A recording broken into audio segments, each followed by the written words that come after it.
Et notre invité ce matin dans le 8h30, Léo Walter, bonjour. Bonjour. Vous êtes candidat pour la nouvelle Union populaire écologique et sociale sur la seconde circonscription des Alpes-de-Haute-Provence pour les législatives. La campagne commence officiellement aujourd'hui. L'instance de la NUP va d'ailleurs se réunir ce lundi pour mettre en place une sorte de boîte à outils à disposition des candidats de l'Alliance de gauche à 14 jours du scrutin.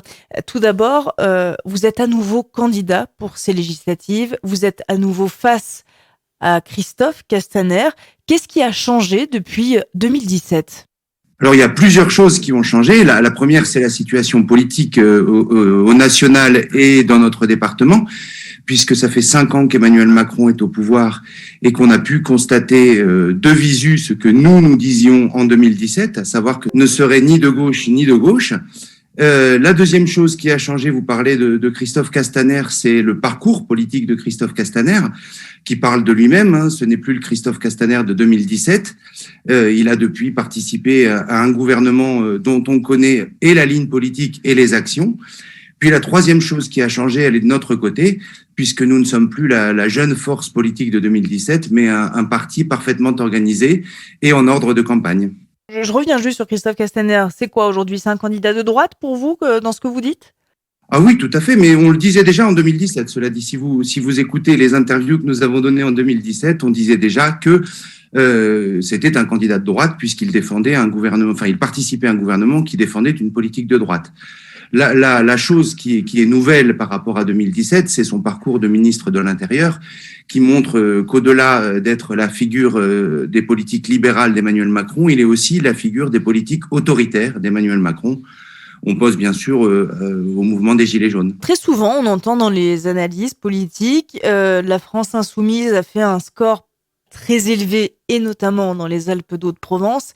Forcément, ça a été ça pour les présidentielles, ce sera la même pour les législatives. Pourtant, on a posé cette question, alors qu'il n'a pas valeur de sondage, mais en tout cas, on a posé cette question sur alpe1.com. Législative, est-ce que vous votez pour le candidat ou est-ce que vous votez pour le parti ? Eh bien, 57%, les internautes d'Alpe1 ont répondu pour le candidat. Si bien que cette analyse de dire la France insoumise a performé dans les scores pour les présidentielles, elle performera aussi pour les législatives, ça tombe à l'eau. Mais on sait bien effectivement que ce sont deux scrutins très différents et que faire des projections de la présidentielle sur les législatives serait une erreur. En 2017, il y avait eu nettement moins de votants au premier tour de la législative qu'au premier tour de la présidentielle. Et effectivement, notre électorat ne s'était pas déplacé, ou en tout cas, s'était nettement moins déplacé qu'au premier tour de la présidentielle. Nous, le pari que nous faisons, et qui n'est pas qu'un pari, qui est aussi une stratégie et une volonté de l'emporter, c'est que cette année, les conditions sont différentes, qu'il y a un véritable espoir qui s'est levé avec cette notion de troisième tour qui a été installée dans le débat par Jean-Luc Mélenchon, et qu'il est possible de remobiliser notre électorat. Nous sommes mis en campagne, nous, dès le mois de septembre, dans le cadre de l'élection présidentielle, et nous n'avons jamais cessé. Donc, en fait, la campagne des législatives a commencé pour nous il y a 6 mois. Nos militants sont partout, sur les marchés, au porte-à-porte, dans tous les villages, dans toutes les villes de la circonscription. Et le message que nous faisons passer, c'est que ce n'est pas terminé et qu'il y a encore une possibilité de l'emporter au mois de juin. Alors, bien sûr, nous savons qu'il y a ce risque-là, mais nous sommes en train de démentir cette inquiétude.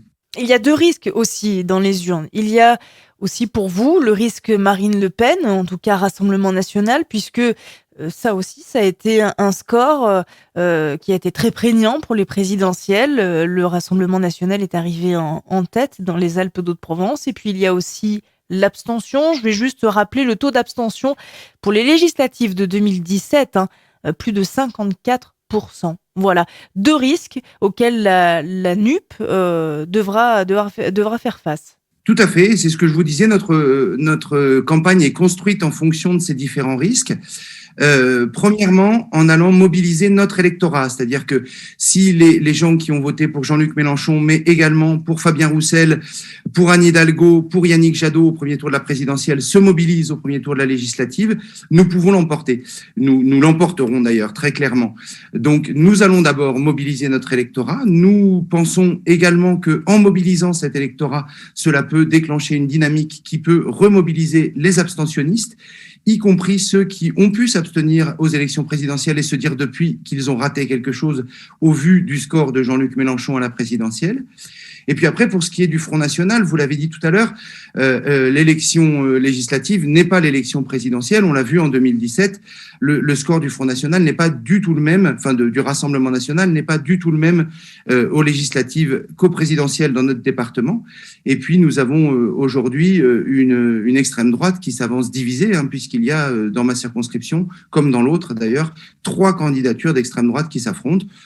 Voilà, donc nous, notre but, ce n'est pas de faire de la stratégie politique à la petite semaine et d'essayer de compter les voix, c'est d'aller convaincre et de montrer que nous avons le seul programme capable de répondre aux urgences du moment. Alors Léo Walter, vous le disiez, il va falloir mobiliser notre électorat, que ce soit les communistes, les écologistes, les socialistes ou les insoumis. Mobiliser ou convaincre votre électorat, je m'explique. Est-ce que la NUPES va survivre aux législatives? On a fait en l'espace de 2 semaines l'alliance qui n'a jamais été réussie en plusieurs années. Sauf que sur les 650 propositions, 33 sont en nuance, c'est-à-dire qu'il n'y a pas d'accord entre les partis et des propositions pas des moindres, sortie de l'OTAN, par exemple, la France Insoumise et le Parti communiste contre Europe Écologie Les Verts et le Parti socialiste, commission d'enquête sur les violences policières, le PS est contre, droit de vote à 16 ans, le Parti communiste est contre, et la sortie du nucléaire, le Parti communiste est contre. Comment on va arbitrer cela? Comment on va arbitrer des propositions aussi importantes qui sont en nuances?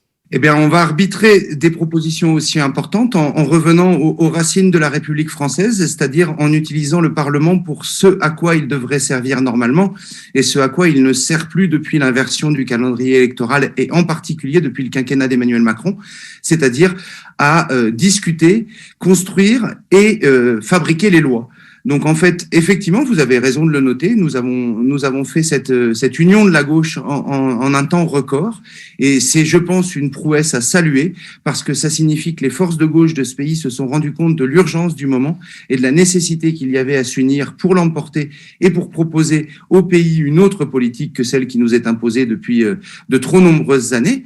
Et puis pour toutes ces questions qui sont en nuance, avec une majorité de la NUPES élue, il y aura un Parlement responsable, politiquement capable de prendre des décisions et qui surtout saura porter ces débats-là de manière publique, de manière transparente et pourra construire la loi, fabriquer le monde de demain de manière démocratique et publique. Donc c'est le pari que nous faisons, c'est que oui, la NUPES survivra à ces élections législatives et sera capable, malgré ses divergences sur certains points, et peut-être même grâce à ces divergences sur certains points, de gouverner le pays de manière responsable et politiquement adulte, j'ai envie de dire. Parlons des sujets qui intéressent et interpellent surtout votre circonscription, la seconde, la santé. Et notamment, c'est l'un des sujets les plus préoccupants en ce moment, notamment parce que déjà l'accessibilité à des médecins est en dessous de la moyenne nationale, selon les chiffres de l'INSEE, mais aussi par rapport aux urgences de Manosque. De nuits de fermeture, on est passé à des journées de fermeture. Depuis 2021, le numerus clausus est supprimé en France, mais on le sait, ça va mettre du temps avant de produire ses effets. Alors, quelles propositions vous faites ? Alors nous, d'abord, nous avons été aux côtés des syndicats hospitaliers depuis le début pour dénoncer la situation d'abord aux urgences de Sisteron et maintenant aux urgences de Manosque. On fait mine de découvrir aujourd'hui qu'il y a un souci de couverture santé dans ce pays. On fait mine aussi d'être étonné quand on supprime un certain nombre de lits, quand on supprime les postes de fonctionnaires, que ça ne fonctionne plus au bout d'un moment. Eh bien, c'est effectivement le problème quand on fait reculer les services publics. Eh ben, les services publics dysfonctionnent. C'est une conséquence immédiate. Nous, nos propositions, elles sont très claires. Elles sont de relancer un grand grand service public de la santé, avec la proposition de recruter des médecins par le biais de concours publics, en leur demandant en échange de la prise en charge de leur formation un temps de service au service du public directement là où c'est nécessaire, donc en particulier dans les déserts médicaux. Nous dénonçons depuis le début les fermetures de lits et donc nous nous battrons pour des réouvertures de lits partout où c'est nécessaire. Nous sommes aux côtés du collectif Réad Manosque depuis toujours pour demander l'installation d'un service de réanimation à Manosque. Donc nos propositions sont très claires de ce point de vue-là. En tout cas, ce qui est sûr, c'est qu'on ne peut pas faire mine de vouloir redonner à l'hôpital public et à la santé publique son lustre d'antan sans y mettre les moyens, et nous y mettrons les moyens financiers et humains. En 2019, plus de 17% de la population de la seconde circonscription des Alpes-de-Haute-Provence avait un niveau de vie inférieur au seuil de pauvreté, et en particulier les jeunes de moins de 30 ans. La part, elle est élevée parce qu'en France, elle est à 14%. Ça fait 3 points de plus. On fait quoi face à ce niveau de pauvreté? On fait quoi pour et redonner du pouvoir d'achat et redonner de la capacité à vivre mieux? Alors, la première chose qu'on fait pour redonner du pouvoir d'achat, c'est d'augmenter les salaires, de dégeler le point d'indice des fonctionnaires, d'amener le SMIC à 1 500 €. La deuxième chose, vous parlez de la jeunesse, c'est de donner les moyens à la jeunesse de mener ses études ou de mener son début de vie adulte dans des conditions dignes. Et c'est pourquoi nous proposons la mise en place d'une allocation d'autonomie pour tous les jeunes qui sont indépendants de leurs parents, une allocation d'autonomie qui soit justement supérieure au seuil de pauvreté. Et puis la troisième chose, c'est que nous sommes dans un département où cette pauvreté est importante, également par manque d'accès aux services publics, par manque d'accès au transport, par manque de possibilité de se déplacer simplement.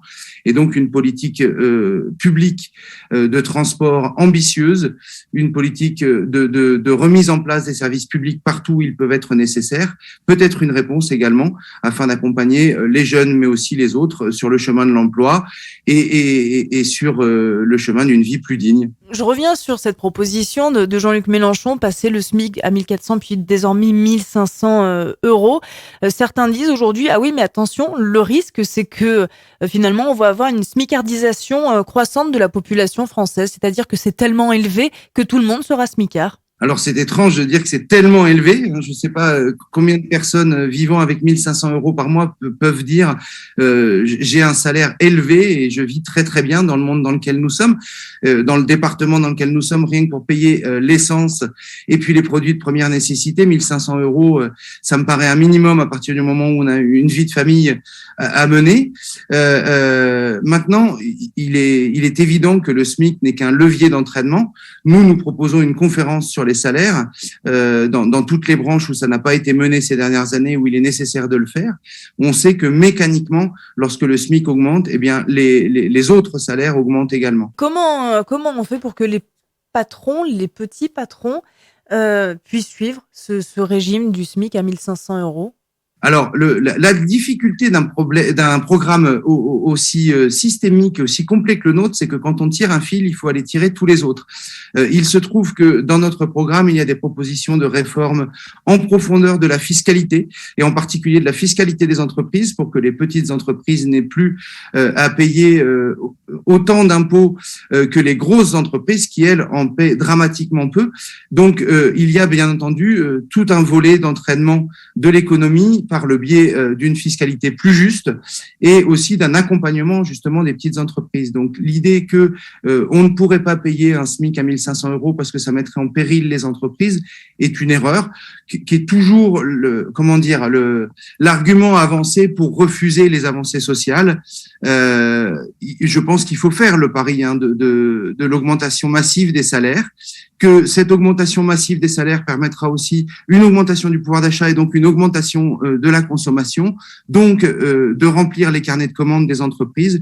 Et je pense qu'un patron qui a un carnet de commandes plein et une fiscalité adaptée à sa situation peut tout à fait faire face à des augmentations de salaire du type de celles que nous proposons. Dernière question, 3 productions dominent le secteur agricole dans les Alpes-de-Haute-Provence. Il y a les fruits, il y a l'élevage ovin, il y a les plantes à parfum, aromatiques et médicinales. Élevage ovin et la filière PPAM, deux problématiques aujourd'hui, les attaques de loups et aussi l'Europe qui pourrait classifier la lavande et le lavandin dans les substances nocives ou toxiques.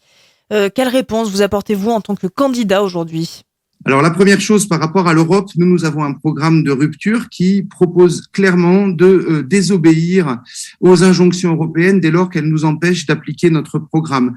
Donc, comme quand les injonctions sont stupides, et je pense que celle dont vous parlez est particulièrement stupide, eh bien, nous y désobéirons, excusez-moi. La deuxième question est beaucoup plus complexe. Je ne peux pas avoir une réponse en quelques secondes à ce problème, mais il me semble que l'accompagnement des éleveurs doit être très clair et la protection du loup en tant qu'espèce protégée également. Donc il faut travailler sur ces deux axes-là. Le loup doit être protégé, mais les éleveurs doivent pouvoir continuer à travailler. Et pour ça, il faut les accompagner. Alors, j'ai pas de réponse immédiate, si ce n'est que il faut protéger les élevages, leur apprendre à vivre à côté du loup, comme c'est le cas dans d'autres pays européens, comme l'Italie, et puis leur permettre, encore une fois, de protéger leurs élevages. Et c'est pas seulement une question d'indemnisation financière. Je pense qu'il faut les accompagner au quotidien parce qu'ils font un travail qui est important et qui est nécessaire à la transition écologique à laquelle nous appelons.